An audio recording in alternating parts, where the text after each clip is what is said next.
seguir esas huellas ensangrentadas, Señor.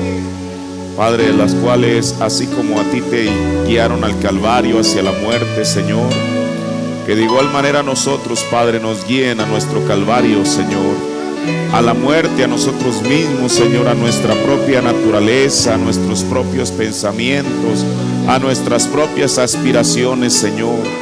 De tal manera, Padre, que algún día podamos decir, como dijo tu apóstol: yo ya no vivo, pero Cristo vive en mí.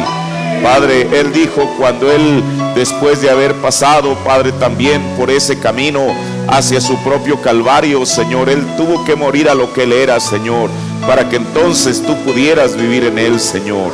Padre, en esta tarde es en nuestra misma petición, Señor, morir a nosotros mismos, porque en la medida que nosotros muramos a nosotros mismos es en la medida que tú vivirás en nosotros, Señor. Padre, en esta noche yo te ruego que tú bendigas a cada creyente que se ha dado cita para poder escuchar esta porción de tu palabra, Señor. Que tu Espíritu Santo, yo tengo la certeza, no por el que habla, Señor, sino por tu promesa, que no nos dejará salir vacíos, Padre, sino que recibiremos aquello que hemos venido buscando. Cada quien recibirá lo que ha venido buscando, Señor. Así que no dependerá de ti, sino de nosotros, Padre. Ayúdanos en esta tarde, Señor, que tu nombre sea glorificado y que tu palabra pueda salir con libertad. En el nombre de Jesucristo. Amén. Dios bendiga a cada uno de ustedes en esta tarde. Les saludo en el nombre del Señor Jesucristo. Vamos a tomar una escritura en el libro de la primera carta del apóstol San Pablo a Timoteo, el capítulo 2. Voy a tomar una escritura como base a un pensamiento que el Señor me ha dado para traerles a ustedes esta tarde.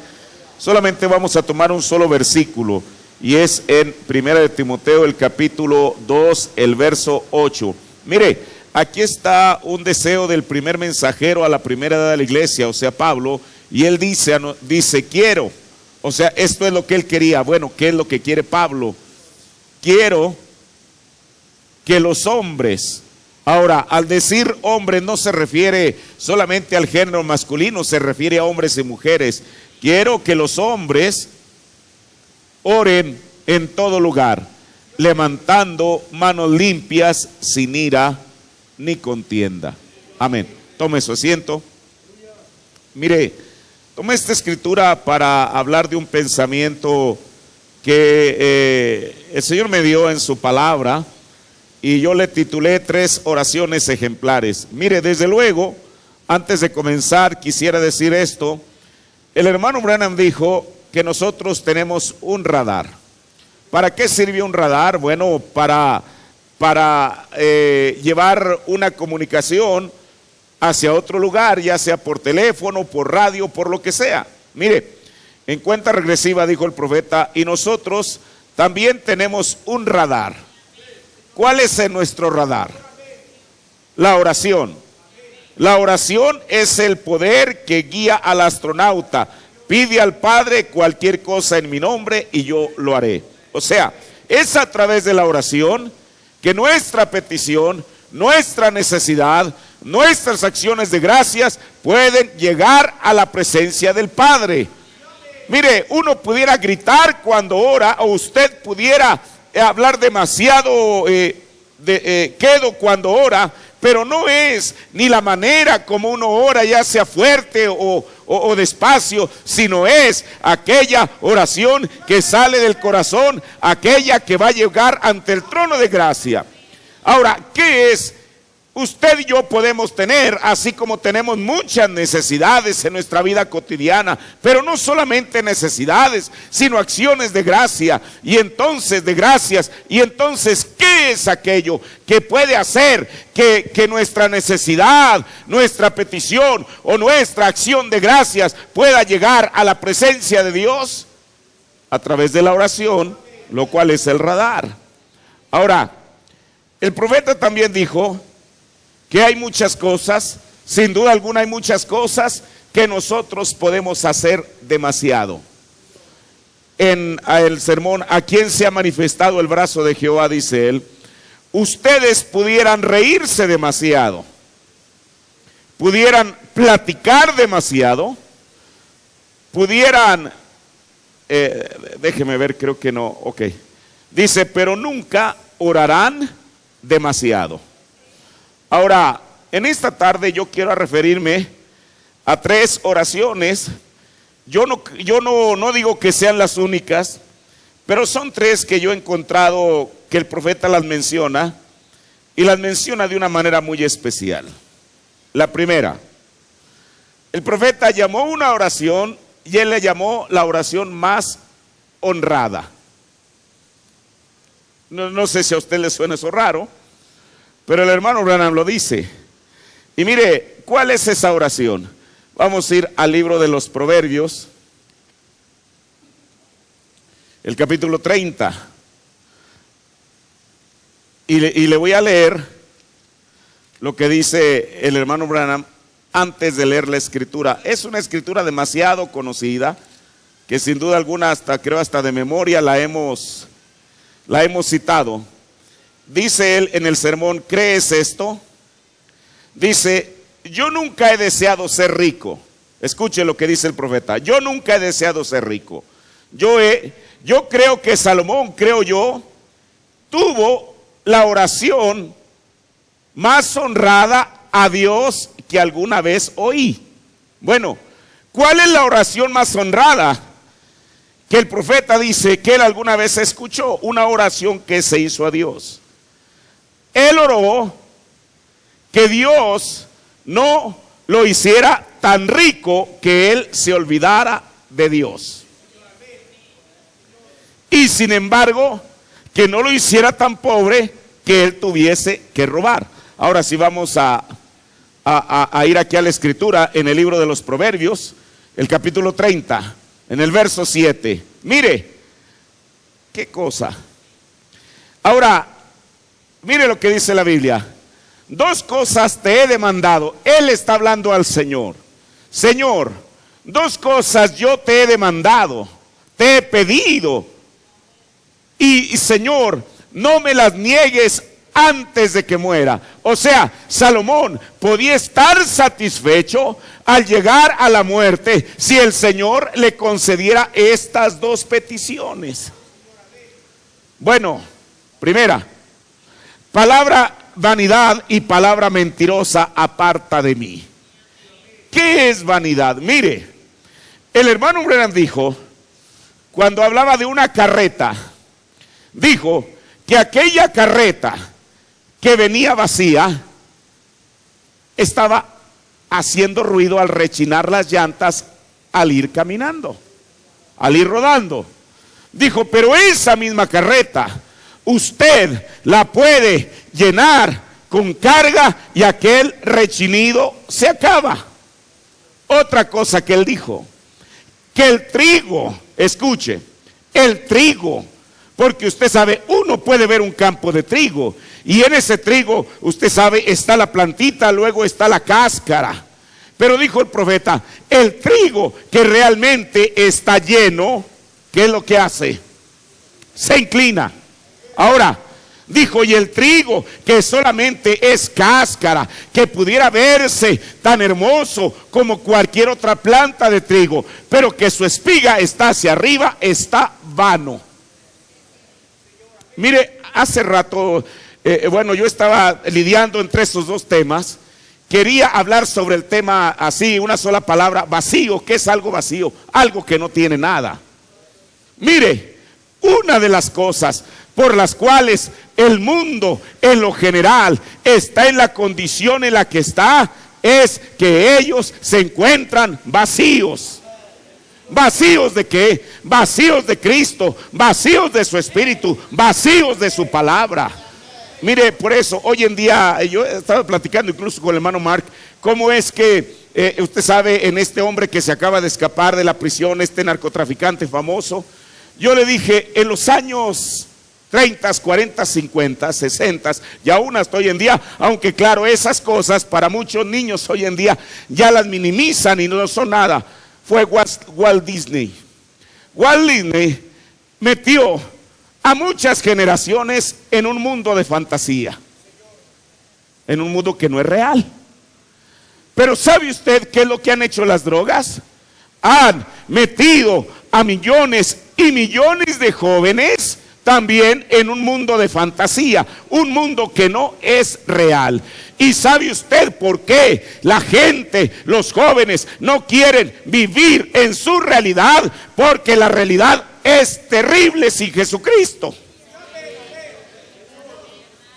Por eso Él les ofrece eso y los transporta a otra dimensión en la cual ellos se sienten satisfechos. Están viviendo en un mundo completamente distinto. Esa es la razón por la cual las drogas tienen mucho más éxito que la medicina hoy en día. Pero hay otra cosa que quiero decirle. El hermano Branham dijo que las tiendas de cosméticos año tras año ganan millones y millones de dólares. Usted nunca va a ver una tienda de cosméticos que se vaya a la quiebra. ¿Por qué? Porque hay una demanda. Es verdad. Ahora, ¿qué es lo que produce eso? ¿Qué es lo que produce en una mujer, como dijo el profeta, querer ser más bella de lo que Dios la hizo? Porque hay un vacío en su interior. Esa es, y algún día voy a tomar ese tema, eso es uno de los síntomas de esta generación presente, un vacío en la persona. Ahora, pero no solamente, hermano, en la gente del mundo que consume drogas, que está en los vicios, hay algo en ellos que se encuentra vacío. Pero recuerde, yo creo sinceramente que las iglesias están llenas de gente vacía. Por eso buscan y buscan y buscan y nunca terminan de encontrar. El salmista dijo: porque Jehová es la porción que me satisface. Cuando la persona realmente ha encontrado a Cristo, no por medio de una religión, sino la persona de Jesucristo, entonces la persona deja de buscar. Mire, hay dos cosas. Yo en estos días estaba leyendo una entrevista que le hicieron al hermano Branham en 1956. Y él dijo algo que dije: Señor, es una gran verdad. El profeta muchas veces dijo que un niño que tiene hambre va a hurgar en un bote de basura. ¿Lo dijo? Bueno, yo lo he leído. Ahora, pero ¿qué tal? Ahora, ¿por qué tiene hambre? Porque no tiene alimento, no tiene que comer. Y va a buscar en cualquier bote de basura, aunque sea el desperdicio. Pero ¿qué tal si la persona realmente no tiene por qué andar mendigando en la calle, en un bote de basura de alguna religión? Pero ¿qué tal si Dios realmente le da a la persona y la invita a la mesa para que venga a comer del alimento, de la revelación fresca, y la persona se niega? Puede tener la mesa llena de alimento, pero por cuanto se negó a comérselo, se tendrá que cumplir que va a andar hurgando en algún bote de basura. ¿O no? ¿Alguien me puede negar eso que estoy diciendo? ¿Usted cree que es fácil? Es humillante para una persona el ir a comer de un bote de basura. Pero el niño, ¿por qué lo hace? Porque hay una necesidad en él. Tiene hambre, y si tiene hambre va a tener que ir a buscar donde encuentre, aunque sea el desperdicio. Pero si la persona tiene y no come, ¿cree usted que se va a satisfacer solamente con estar viendo de lejos la mesa? Estará tan hambrienta como aquel niño mendigando en aquel bote de basura. Por eso, mire, si el profeta de Dios nos dijo que un trigo que está así, de esta manera, es porque está vacío, entonces se requiere que la persona no esté vacía, sino que esté llena. Ahora, ¿llena con qué? El diablo tiene todo un escaparate con muchos anaqueles para llenar a la gente. La religión tiene muchos credos, dogmas e interpretaciones para llenar a la gente. Pero Jesucristo, Él tiene su espíritu y su palabra para llenar a la gente. Y en esta noche y en este momento, o usted, escuche, o usted recibe la palabra y se va satisfecho, o la rechaza y se va hambriento y hurgará en cualquier cosa. No hay de otra. Ahora, el hermano Branham dice, mire, este hombre le está diciendo, Señor, primeramente, aparta de mí la vanidad, que es algo vano, algo que no tiene nada adentro, o sea, algo vacío.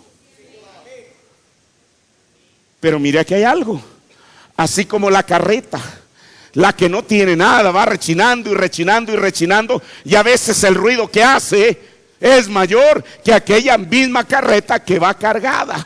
¿Por qué? Si la persona estaba por dentro, está vacía por dentro, tiene que buscar alguna manera de mostrar que no lo está. ¿Y cuál es un sinónimo de vanidad? Es ser arrogante. Alguien vano, alguien que es vanidoso. Este término no solamente se aplica a la mujercita que piensa que es más bella que la otra que está allí. ¿Qué es eso? Es un espíritu de arrogancia. Ahora, pero Salomón le dijo, mira, Señor, vanidad, y no solamente eso, sino palabra mentirosa aparta de mí.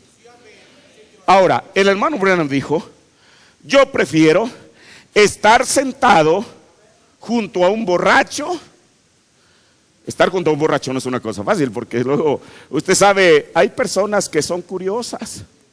Yo lo conocí en mi juventud cuando me emborrachaba. Yo tenía amigos que eran muy tranquilos. Es más, rayaban en lo serio.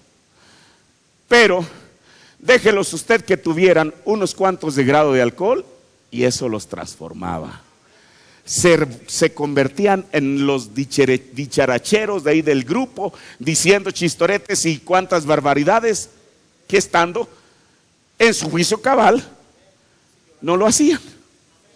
Ahora, el profeta de Dios dijo, yo prefiero tener a mi lado a un borracho que a un ¿qué? Mentiroso. ¿Por qué? Porque una persona mentirosa, usted nunca sabe si está diciendo la verdad o no. Porque a veces la mentira la pone tan real como si fuera verdad. Salomón dijo, Señor, yo quiero que tú quites de mí, Señor, eso. Porque ese es un espíritu al final de cuentas. Yo quiero que tú quites de eso. Yo no quiero una palabra mentirosa, pero aquí está la oración más que la oración más honrada. Pero Señor, yo te pido que no me des ni pobreza ni riqueza. Ahora, ¿qué es una persona honrada?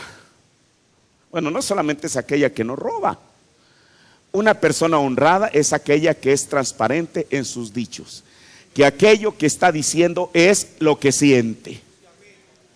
Mire, hablando de la oración, el hermano Branham dijo, usted sabe, citando la escritura que dijo Jesús, que si usted va a orar, que se encierre en su recámara. ¿Ha leído esa escritura en Mateo? Dijo el profeta, dijo, parece que esa es la mejor oración, dijo, porque ella quita toda la hipocresía de la persona. ¿Por qué? En tiempo de Jesús, y mire qué cosa tan maravillosa, Jesús nunca se anduvo por las ramas. Ellos les dijo a aquella gente que oraban no porque lo sintieran, sino porque querían ser escuchados. Eso es lo que Jesús les dijo. Ahora, yo sé que esas palabras de Jesús hoy en día, si Él viniera físicamente, ofenderían a mucha gente. ¿Sabe usted por qué? Porque Él era la luz. Y dice la Biblia que la luz manifiesta las tinieblas. Ahora, por eso dijo, ¿sabe usted por qué? Porque ahí y solamente allí, cuando usted está a solas con Dios, es cuando usted puede decir cosas a Él que no las diría en público. ¿O no? por eso dijo el hermano Branham, dijo, parece que esa oración en la cámara secreta es la que quita toda la hipocresía de la persona. Muchas veces uno dice aquí palabras rimbombantes y usted sabe, y uno se esmera en colocar bien las palabras. Después de todo eso, escuche, eso no mueve a Dios. ¿Qué es lo que lo mueve? Una oración sincera, salida del corazón. Ahora, él dijo, ¿qué es lo que dice el proverbista en esta oración más honrada? Ahora mire, ¿quién es el que está diciendo estas palabras? Es el rey de Israel, Salomón, el hijo de David, de quien parecía que ese era el título, uno de los 4 títulos que había de llevar Jesús, el Mesías. Él dice, Señor, primeramente no me des pobreza ni me des riqueza, pero dame una cosa, Señor, tú manténme del pan que necesito. Y él, ¿qué cosa? Dios conocía mejor que eso, pero mire, no en balde el hermano Branham dijo que esta era la oración más honrada. Dijo, Señor, manténme del pan que necesito. ¿Por qué? Porque si tú me das más, no sea que me harte y te niegue y diga quién es Jehová. Hermano, esta es la naturaleza humana. Deje que la persona traiga unas cuantas monedas más en su bolsillo y el dinero cambia a la gente. ¿Es verdad? El hermano Branham muchas veces le reprochó a los pentecostales porque a él le tocó quizá no vivir en 1909 cuando aquello comenzó a florecer. Dijo, ¿qué diferencia hay entre ustedes?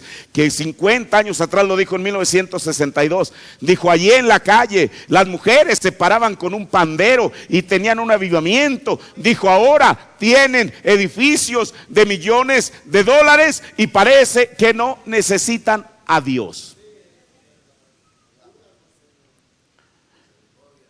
El dinero cambia a la persona.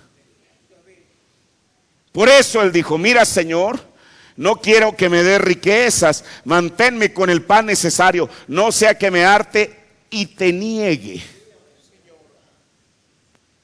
Te niegue y diga, ¿quién es Dios para comenzar? Te niegue y diga, ¿quién es Jehová? Pero también te voy a pedir una segunda cosa, Señor. Tampoco no me des pobreza. ¿Por qué? No sea que siendo pobre hurte. Pero no solamente eso, y blasfeme el nombre de mi Dios. Ahora, ¿por qué? Mire,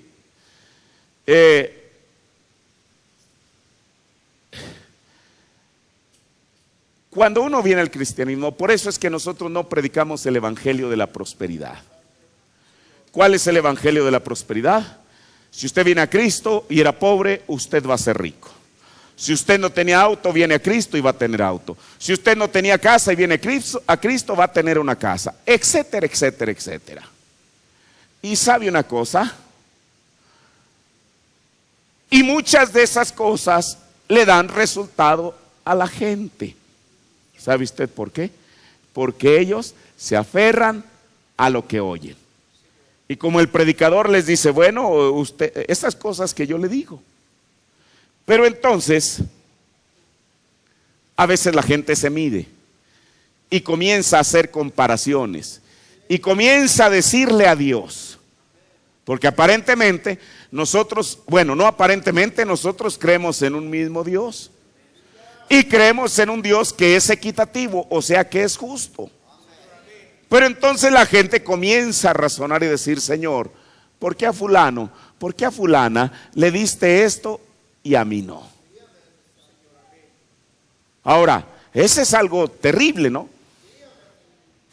Cómo una persona, por medio de ser pobre, puede, como dijo Salomón, puede blasfemar el nombre de Dios. ¿Cómo? Porque esto es lo que está diciendo. Primeramente él le dice a Dios que no le dé riquezas. ¿Para qué? Para que él no se olvide de Jehová, para que él no se envanezca y piensa que el dinero es su Dios. Para mucha gente en el mundo eso es exactamente. Ellos no necesitan a Dios porque ya lo tienen. Esa es una de las condiciones de la Odisea. Por eso ellos decidieron echar a Cristo de sus medios. Ya no lo necesitan. ¿Por qué?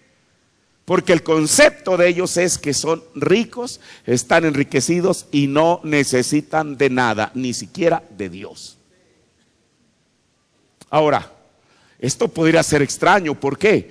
Porque el Señor no les está hablando a los griegos, no les está hablando a los paganos, le está hablando a una iglesia que pretende ser cristiana. Ahora, pero ¿por qué ellos no necesitan de Dios? Si usted dice a cualquier protestante, oiga, usted necesita de Dios. Oh, no, claro, yo necesito de Dios.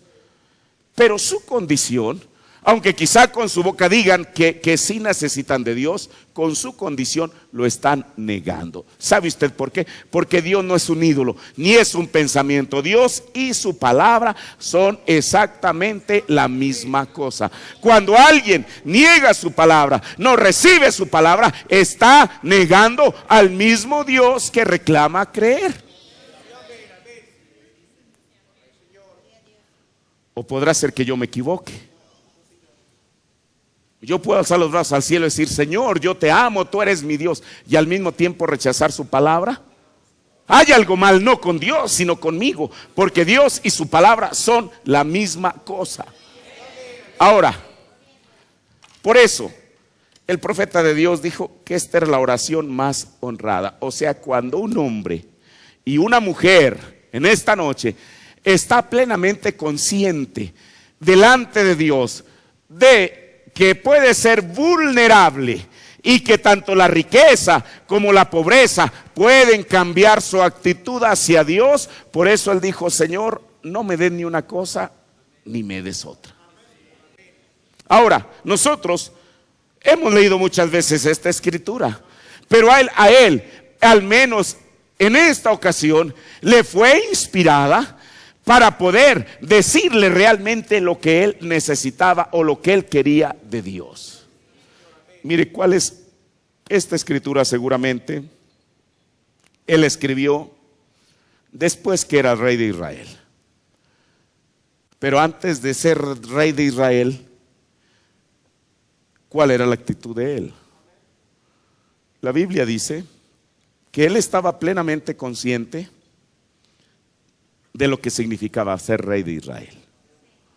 No solamente era usted sabe, aquella condición de estar en el trono, de tener puesta la corona real y todo lo demás, que no era poca cosa, porque la autoridad civil lo más alto era el rey. En la autoridad eclesiástica, o sea espiritual, lo más alto era un profeta.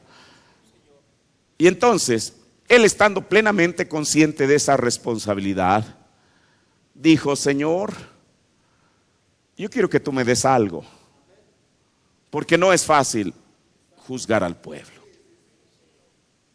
Yo quiero que tú me des sabiduría. ¿Es verdad? Ahora, mire, yo lo he dicho, lo voy a repetir en esta noche. Cuando una persona le pide algo a Dios, y yo creo que es mejor así, porque si usted dice, Señor, dame el Espíritu Santo, y el Señor se lo da, el diablo va a venir a tratar de probarle que no es así. Este hombre dijo, Señor, dame sabiduría. Y la Biblia dice que el Señor le agradó tanto aquello, y él se lo dijo, mira, tú no pediste ni larga vida, ni pediste riqueza, ni pediste esto, ni aquello, lo otro, ni lo otro y lo otro. Tú pediste lo que era lo principal. Y para poder probar que aquello que él había pedido era de Dios, en cuanto tuvo la oportunidad, ahí vino la primer prueba, para ver cómo iba a juzgar. Ahora, Hoy en día incluso dentro del folclore del mundo se dice es que tiene que hacer una decisión salomónica cuando una persona tiene que hacer una decisión importante. Eso quedó plasmado a través de toda la historia. ¿Cómo es que un hombre, no con su argucia, no con su inteligencia, sino con la sabiduría de Dios, pudo hacer la decisión correcta y exacta? Pero el Señor le dijo, por cuanto no pediste esto, lo que tú no pediste, yo te lo voy a dar. ¿Qué te parece? Y no porque Salomón lo pidiera con el fin de recibir lo otro. Ah, qué cosa. Por eso, mire, esta oración, cuando él la hace, el hermano Branham, ya lo leí, dice que es la oración más honrada. Un hombre que estaba plenamente consciente que no importa cuánto rey fuera, seguía siendo un ser humano. Hoy en día, cualquier ministro, cualquiera de los 5 ministerios, no importa cuán poderoso ministerio tenga, sigue siendo un ser humano. Que no se me olvide a mí eso, por favor, Señor. Que no se me olvide eso. Ahora, esa es la oración más honrada. Pero voy a continuar con otra oración que dijo el hermano Branham. La oración más preciosa. Yo recuerdo en una ocasión, aquí en la iglesia, estábamos escuchando algún sermón probable de 1960. Y el hermano Branham cita esta escritura, San Juan 14:3. Y cuando él está citando esta escritura de San Juan 14:3, él dijo que era la oración más preciosa. ¿Qué dice San Juan 14:3? San Juan 14:3. Y si me fuere, os aparejaré o prepararé lugar. O sea, Jesús se iba a ir y luego, ¿a qué se iba a ir? A preparar. Mire, escuche, la Biblia dice, y os prepararé y os aparejaré lugar. La palabra os aparejaré lugar es como si dijera, les voy a preparar lugar a ustedes. ¿Es verdad? Ahora, y luego vendré otra vez.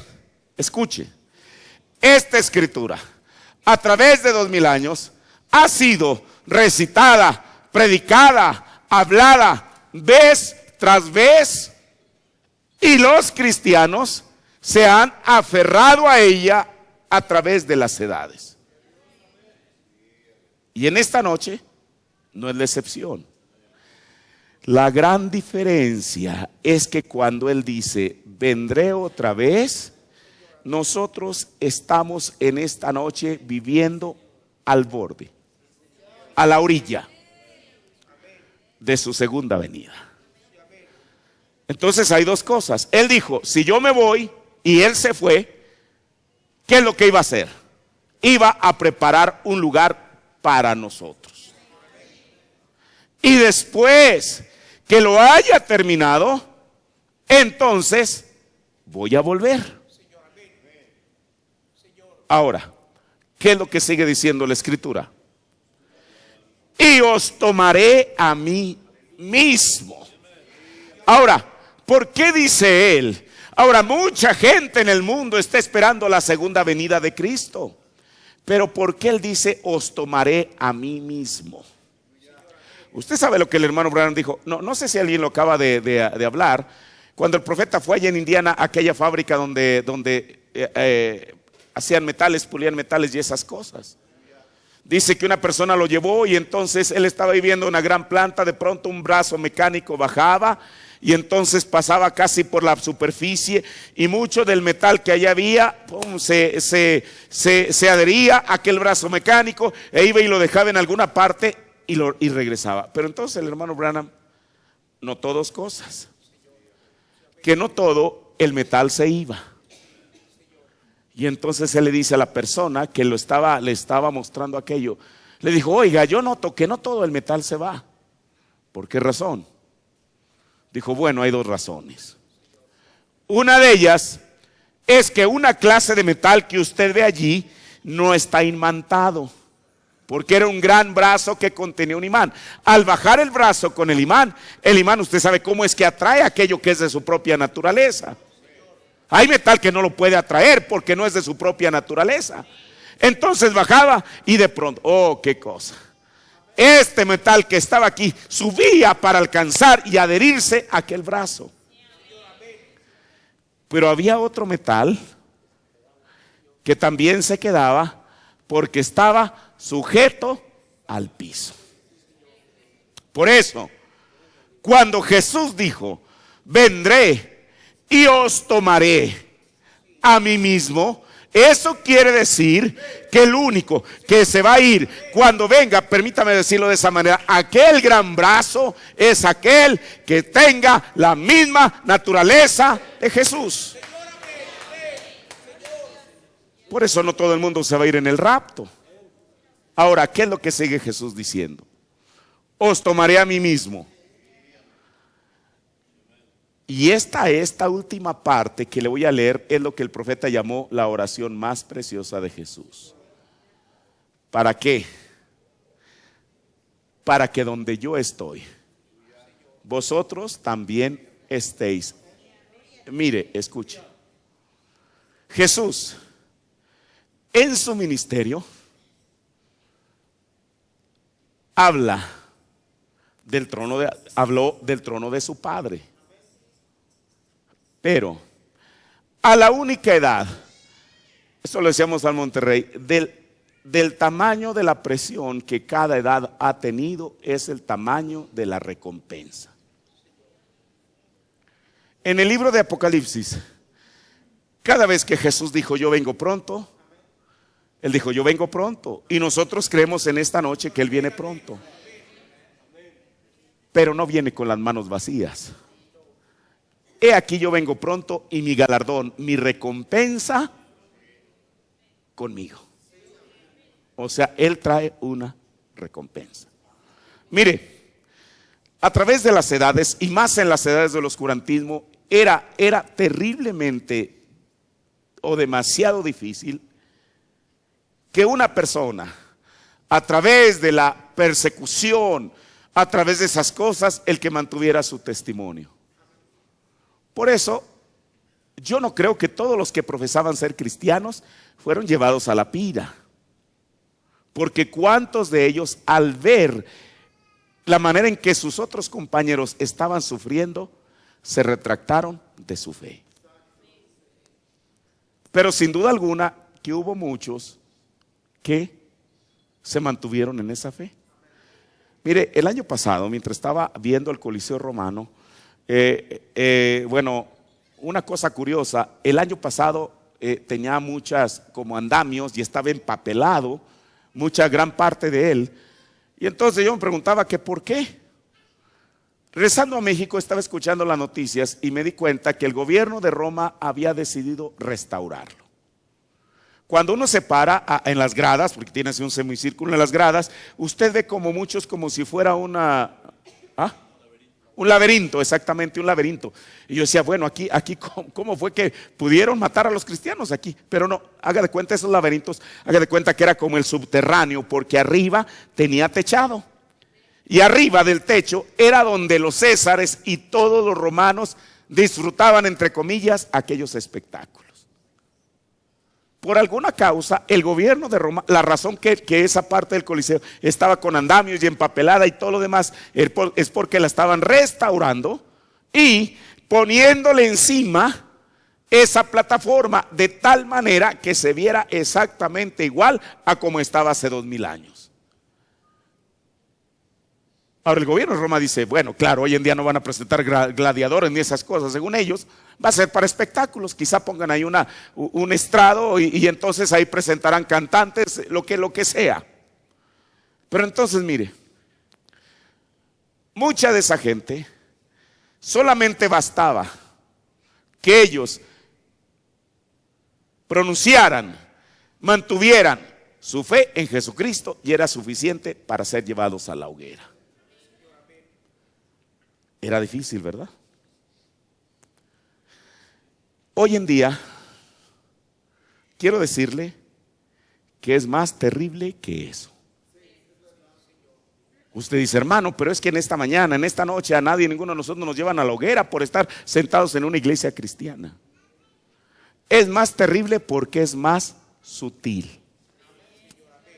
Cuando el apóstol Pablo se estaba despidiendo en sus epístolas, dijo, yo he peleado, ¿la qué? La buena batalla. Escuche, y él no llegó al final de la batalla quejándose, ni como un cobarde, llegó con la cabeza en alto, victorioso, porque él había peleado la buena batalla, había ¿qué? Guardado la fe y había ¿qué? Terminado la carrera. Estas tres cosas había hecho el apóstol Pablo. Y él llegó al final con el pecho erguido, diciendo, Señor, terminé mi carrera satisfactoriamente. Como cuando un joven va a la universidad y termina su carrera, puede exhibir ahí, y no es motivo de vergüenza, sino de una autosatisfacción, el saber que todos los desvelos, todos los malpasadas, todo eso valió la pena, porque al final tiene un título ahí colgando. Pablo, él podía decir que había terminado satisfactoriamente su carrera. Escuche, él dijo, yo he peleado la buena batalla. En este tiempo, el profeta de Dios, inspirado por el Espíritu Santo, no habló de la buena batalla, habló de la más grande batalla jamás peleada. Yo le pregunto, ¿cuál batalla será más ardua? ¿La buena batalla o la más grande batalla que jamás se peleó? ¿Cuál es la más grande batalla jamás peleada? La que se está librando hoy y en esta noche. ¿Por qué? Hoy en día a nadie lo amenazan con llevarlo a la hoguera por causa de su fe. Pero el diablo ha cambiado su manera, ha cambiado su método y tiene muchas más cosas en toda, usted sabe, en todos sus anaqueles para desviar la atención, el deseo del creyente. Ahora, del tamaño de la prueba es del tamaño de la recompensa. Jesús habló mucho del reino de su Padre. ¿Usted ha leído esas escrituras? Pero en la Odisea, esa es la única edad donde Él le promete lo mejor que tiene al creyente. Escuche, Él es omnisciente. Uno podría ver al que venciere, dice la Biblia, yo le daré esto y esto y esto. Pero ¿por qué es hasta la Odisea? Donde Jesús, escuche, para que uno, hermano, y sería una verdadera tristeza, mire, si a usted las promesas de Dios no lo motivan,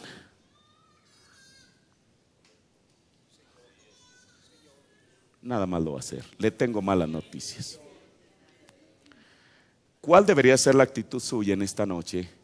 Ahora, yo no soy un embaucador para engañarlo y hacerlo fincar en esperanzas falsas.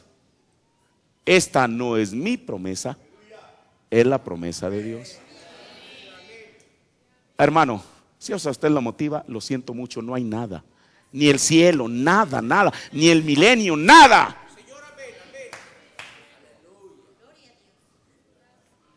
Al que venciere, yo lo voy a hacer que se siente.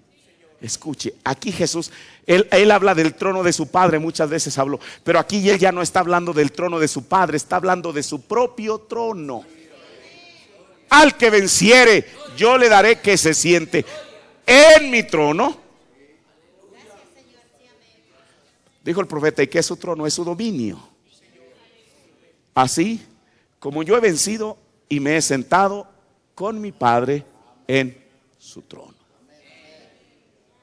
En ninguna otra edad de la iglesia usted encuentra que Jesús haya prometido esto, compartir su propio trono, sino en esta edad. Porque no es cualquier batalla. Ahora no es tener miedo a que lo lleven a la hoguera, ahora es una batalla espiritual que se pelea aquí. Ahora, Por eso, mire, por eso es la oración más preciosa de Jesús.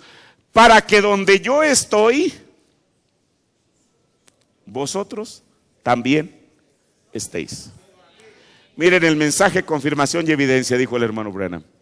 Entonces un día, allá viene el gran capital principal, el Señor Jesús, y Él comenzó a decirles de otra tierra. En la casa de mi Padre muchas moradas hay. Si no fuera así, no os lo hubiera dicho. E iré y prepararé un lugar para vosotros. Ahora, ese es citando la Escritura, desde luego. Y vendré una vez más a recibirles a mí mismo, para que donde yo estoy, vosotros también estéis. En otras palabras, de esta manera, ustedes han sido leales a la causa.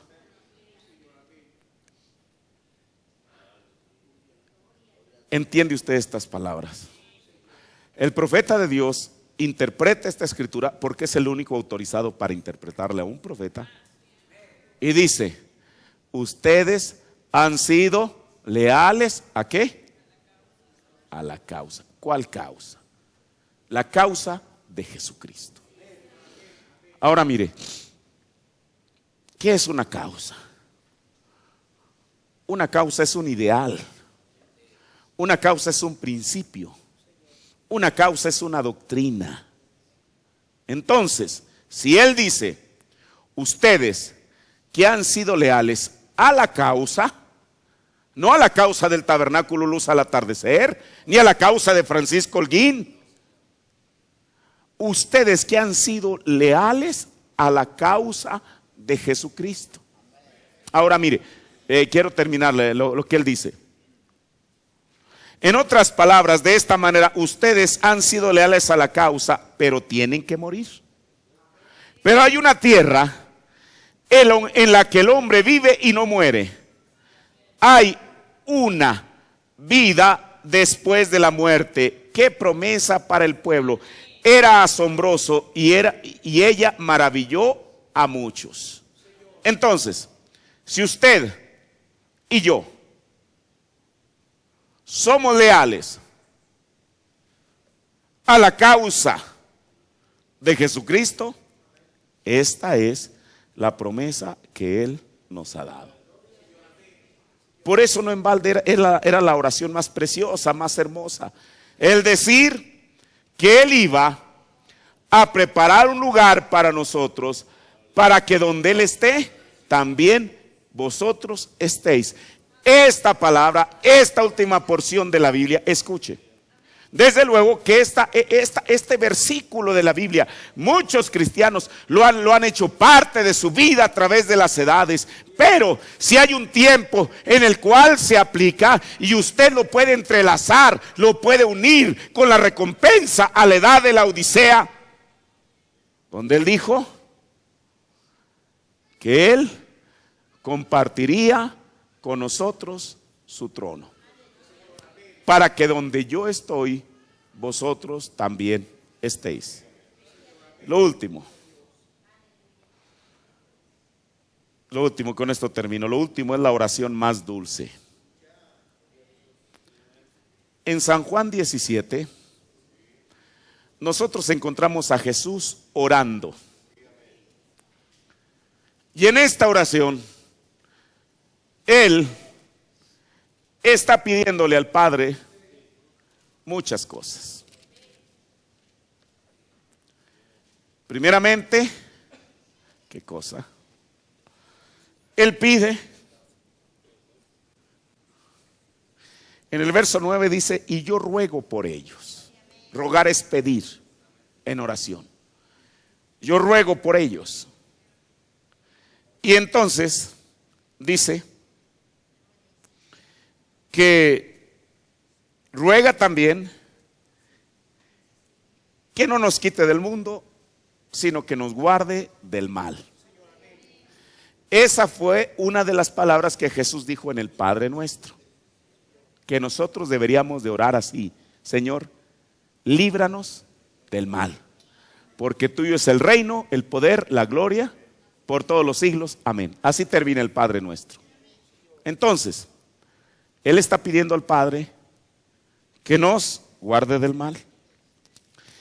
Y también le pidió la segunda etapa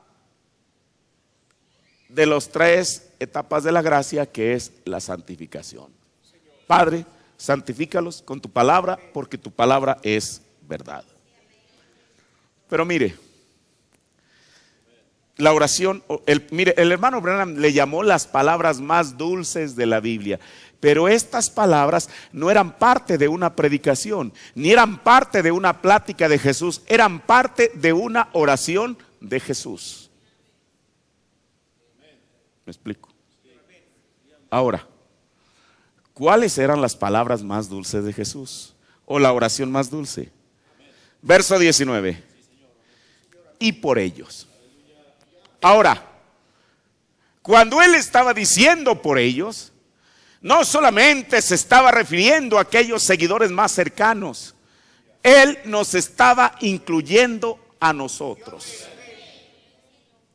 Y al decir nosotros, yo no me estoy refiriendo solamente a los de esta iglesia, sino a los de su iglesia alrededor del mundo. Lo que Él está diciendo, Señor, por causa de ellos. Bueno, ¿qué es lo que va a hacer Jesús por causa de nosotros? Por ellos yo me santifico a mí mismo, para que también ellos sean santificados en verdad. Escuche verso 20. Mas no ruego solamente por estos, por aquellos que estaban ahí cuando Jesús estaba diciendo esta oración, sino también por los que han de creer en mí por la palabra de ellos. Alguien de pura casualidad dijera, Señor, yo soy el resultado de eso. ¿Sabe usted por qué?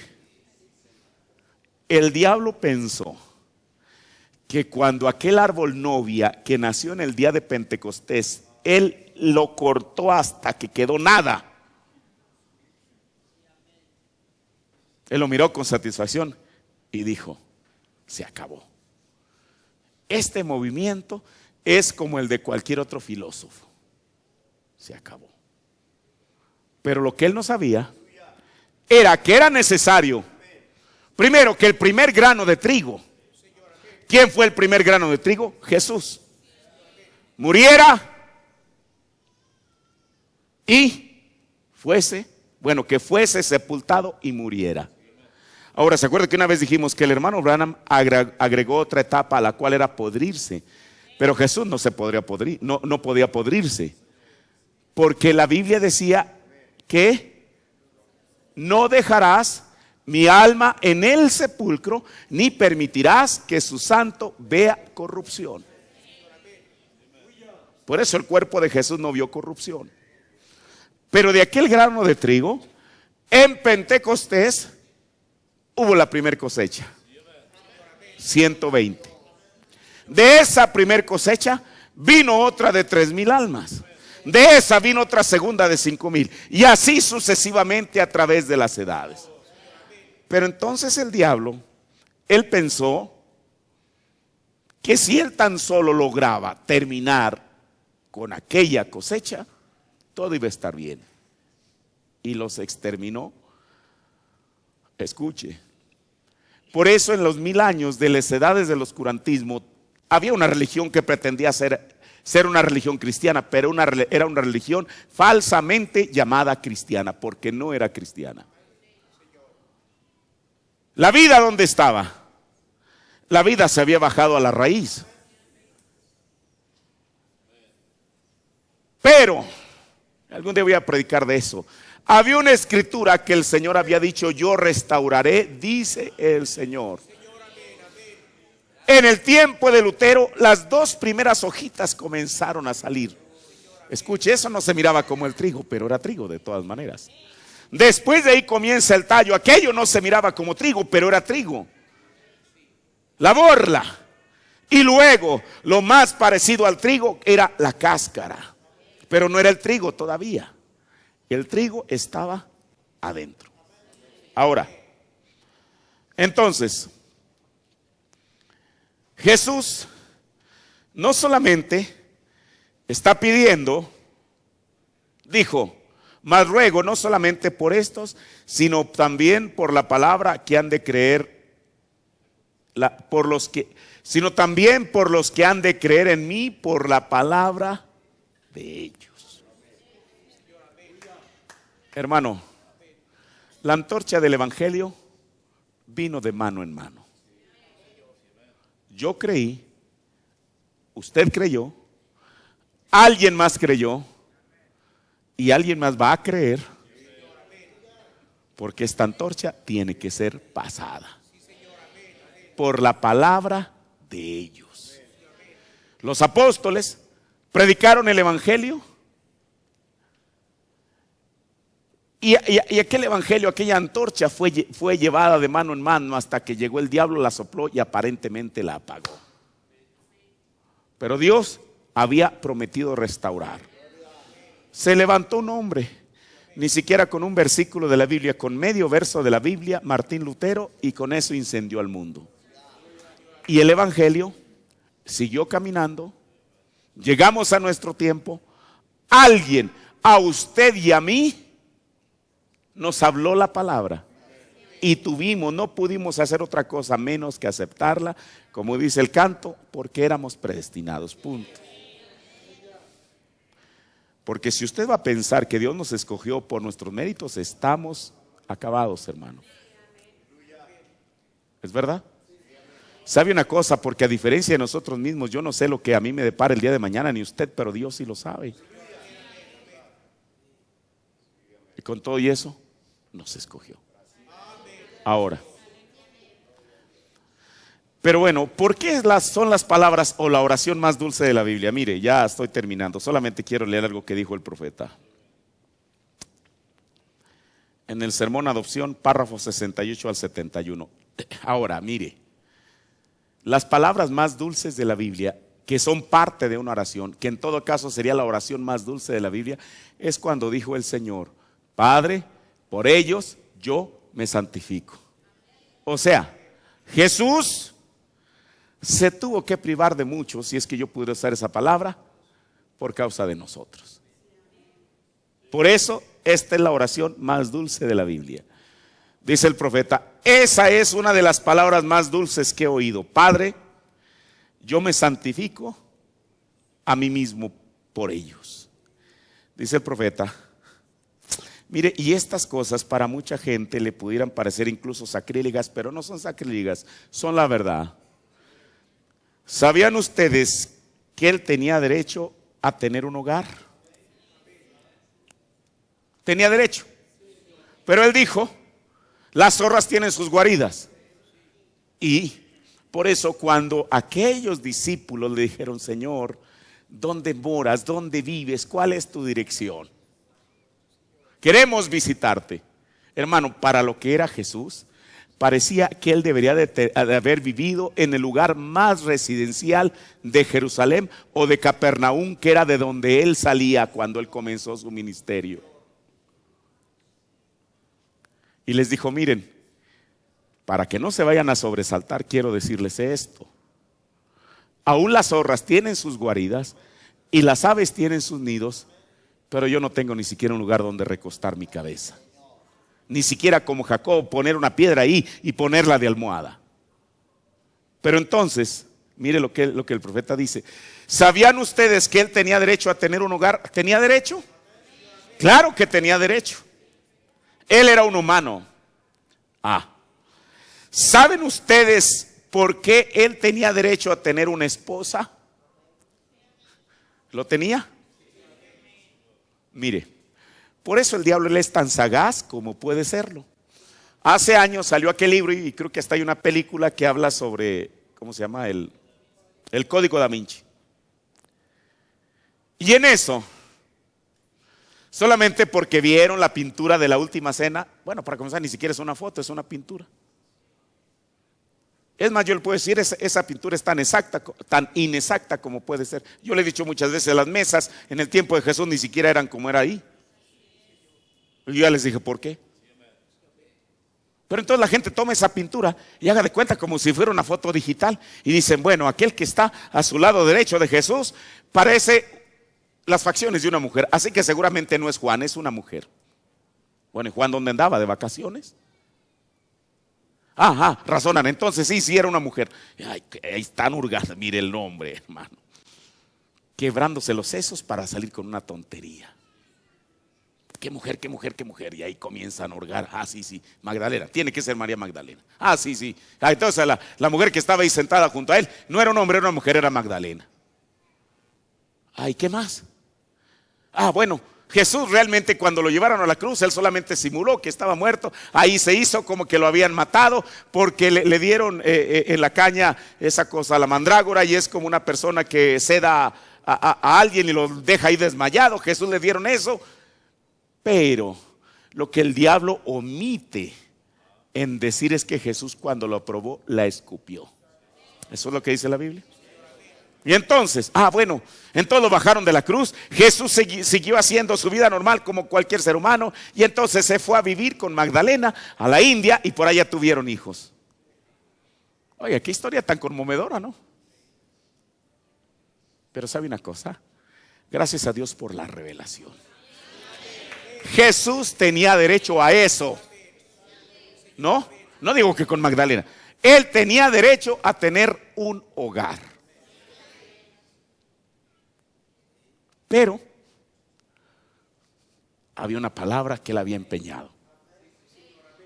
Señor, por eso mire, como hemos dicho, realmente la más grande batalla de Jesús fue en el Getsemaní, donde él estaba decidiendo si es que iba o no iba al Calvario. Mire, muchas veces la palabra, nuestras palabras nos atan. Si Jesús había dicho, por ellos yo me santifico, si se había abstenido en aquellos 3 años y medio de su ministerio de tener un hogar, si se había abstenido en aquellos 3 años y medio de tener una esposa, ¿por qué ahora, en el momento crucial, él tenía que desdecirse? Mire, yo una cosa estoy convencido, que este mensaje son los pensamientos de Dios expresados a nosotros. A mí que alguien me explique, fuera del mensaje, ¿qué quiso decir Jesús cuando dijo, por ellos yo me santifico? Por eso en el Getsemaní fue el momento crucial. Él sabía que había hablado su propia palabra al decir. Ahora, santificarse a Jesús no era llegar solamente al Getsemaní y de ahí regresarse, porque él mismo había dicho que aquel que tome el arado y mira hacia atrás no es digno de arar. Por eso Jesús nunca puso a alguien más como un ejemplo. Él se puso a sí mismo como un ejemplo. Había muchas cosas que él había dicho durante su ministerio que él mismo tenía que cumplir. Señor, en el Getsemaní, ahí estaba esa lucha en la mente. Voy, no voy, voy, no voy. Ahora mire, permítame decirle, yo no sé si aquí lo dice, pero en alguna otra parte, el hermano Branham dijo que incluso Jesús, que él no se quería morir. Dijo que tenía muchos amigos con los cuales él quería estar. Dijo, tenía muchos atardeceres que él quería ver. Yo me imagino lo maravilloso que es estar ahí. Bueno, me imagino, porque yo estuve en el mar de Galilea, pero nunca en un atardecer. ¿Qué sería estar ahí, quizá en Capernaum, sentado ahí en una roca y ver el sol cómo se iba ocultando en aquel mar que tantas veces él había cruzado durante su ministerio? Y entonces resulta que ahora la hora cero había llegado, la cuenta regresiva había llegado a la hora cero. Él tenía que hacer una decisión. ¿Y sabe usted por qué? No solamente, o sea, al decir por ellos, porque ahí comienza con esas palabras, por ellos, o sea, la causa de que Jesús se santificó fue por nosotros. Ahora, que él estaba allá en el Getsemaní, no importa a cuántas cosas él tenía derecho. Dice el profeta, él era un hombre. Él tenía derecho a todas estas cosas, pero él dijo: Padre, yo me santifico a mí mismo por ellos, yo me santifico a mí mismo. Dice el hermano Branham: hablé con un predicadorcito ayer, voy a predicar para él dentro de unas cuantas noches aquí arriba en la carretera, y le pregunté acerca de una cierta cosa. Él dijo: sí, hermano Branham, pero la mayoría de mi gente no cree eso. Yo dije: ¿son legalistas la mayoría de ellos? Sí, el hermano no cree eso, pero dijo él: por ellos. Oh, quise abrazarlo. Por ellos, ven, yo me santifico a mí mismo. Oh, Jesús estaba entrenando 12 hombres, porque por medio de esos 12 hombres había de llevar el evangelio a todo el mundo. Él dijo: por ellos yo me santifico a mí mismo. Prepárese usted mismo por causa de sus prójimos, por causa de alguien más. No tenga la libertad como pretexto, dijo Pablo, sino santifíquense ustedes mismos. Compórtense en el vecindario como debe de hacerlo un verdadero cristiano.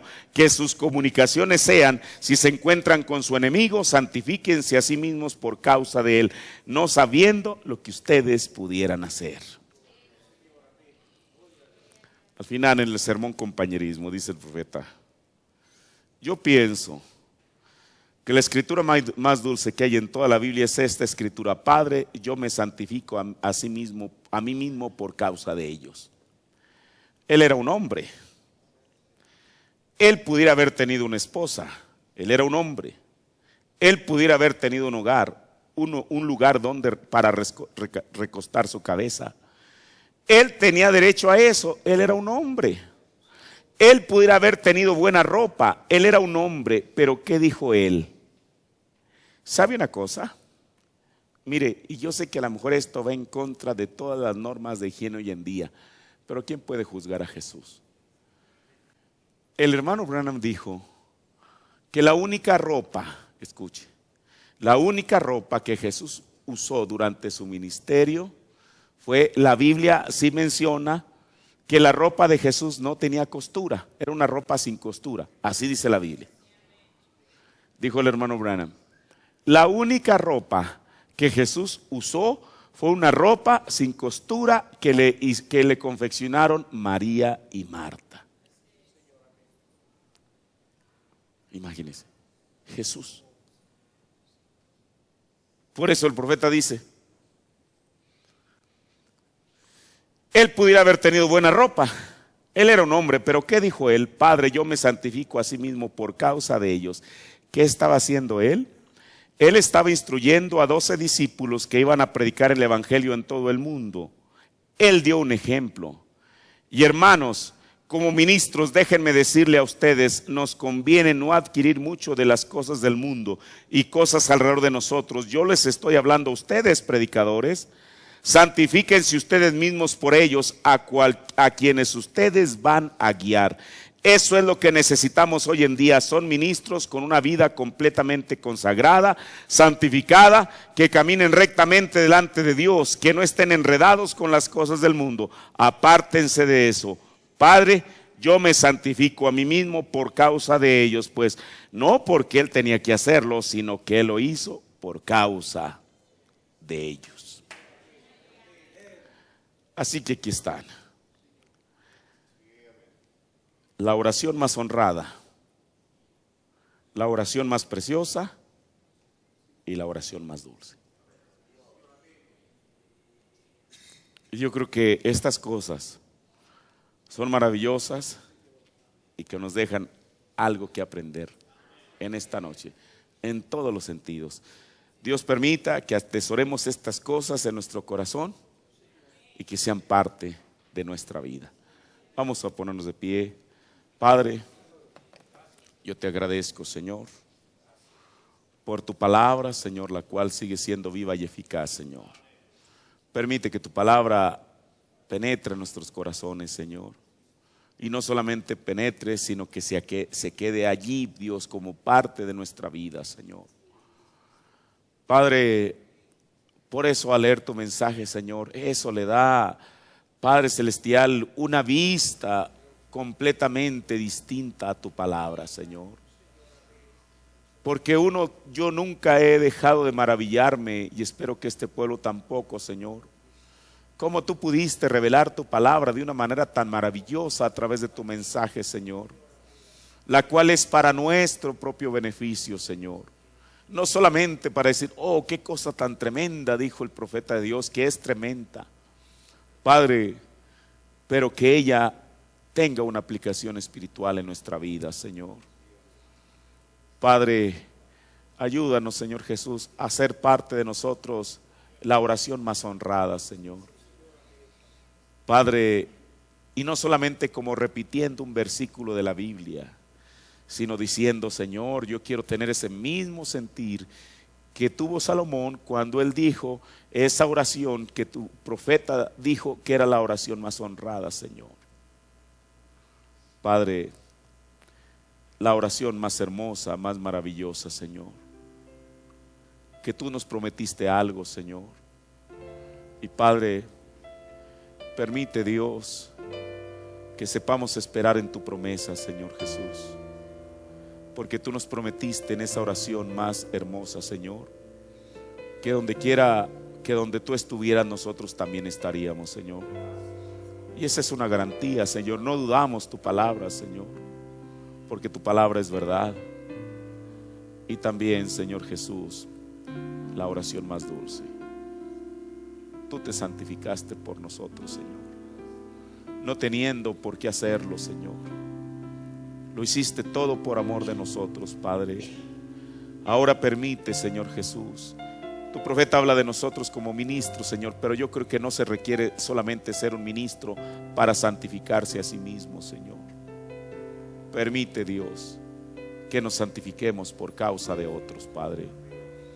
Todavía hay algunas ovejas descarriadas, pero al fin ovejas que están en esta tarde, en esta noche, quizá en los peores lugares del mundo, Señor. Pero Dios, por cuanto tú las has predestinado, Señor, tú usarás a alguien, Padre, para que les hable de la única esperanza de vida que existe y es en ti, Señor. Padre, gracias, Dios, por estas oraciones, Padre. Quizá haya otras de las cuales tu profeta, Señor, haya mencionado, Dios, pero estas 3 oraciones son muy sobresalientes, Dios, por la interpretación que tu siervo dio a las Escrituras, Señor.